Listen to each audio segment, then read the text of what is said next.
শাবনূরকে আমরা খুব ইনোসেন্ট জানতাম এবং আমার ছেলে খুব ইনোসেন্টলি ওকে খুব স্নেহ করতো। আমার ছেলে হয়তো ইমোশনালি বা ফিল্মের ইয়েতে ঢং ঢং ঠাট্টা মস্কারি একটা করেছে, কোথাও গেছে, ওকে খুব সেফ রাখতে চেষ্টা করতো আমার ছেলে। সালমান শাহ হত্যা মামলায় ফেঁসে যেতে পারেন জনপ্রিয় নায়িকা শাবনূর, এমনটাই দাবি করছেন সালমান শাহের মা এবং তার ভক্তরা। তাদের দাবি শাবনূর অনেক কিছু জেনেও চুপ করেছিলেন, তিনি সত্য লুকিয়েছেন, সুতরাং তিনিও সমানভাবে অপরাধী।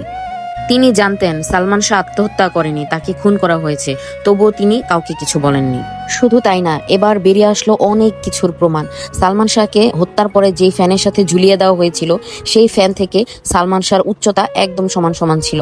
তার মানে কোনোভাবেই সালমান শাহর ফাঁসি দেওয়ার কথা ছিল না। শুধু তাই নয়, সালমান শাহ মৃত্যুর পরে নাকি তার ওয়ার্ড্রোব থেকে কিছু ভিজা কাপড় পাওয়া যায়, যেগুলো সালমান শাহর পরনে ছিল। সালমান শাহ যদি ফাঁসি দিয়েই থাকে, তবে তার মামা এবং তার মায়ের প্রশ্ন হচ্ছে, এই ভিজা কাপড় চোপড়গুলো কার? কেন সালমান শাহর গায়ের কাপড় ভিজা ছিল?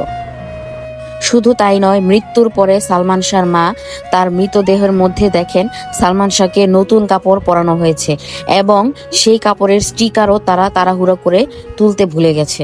সালমান শাহর মা সবসময় তার স্ত্রীকে দায়ী করেছেন তার হত্যার জন্য। শুধু তাই নয়, অন্যান্য আসামি যেমন ডন, আজিজ মোহাম্মদ ভাই সহ আরো 11 জনকে আসামি দায়ের করে সালমান শাহের মা আবার নতুন করে মামলা দায়ের করেছেন।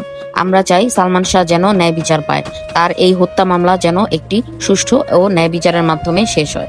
Thanks for watching.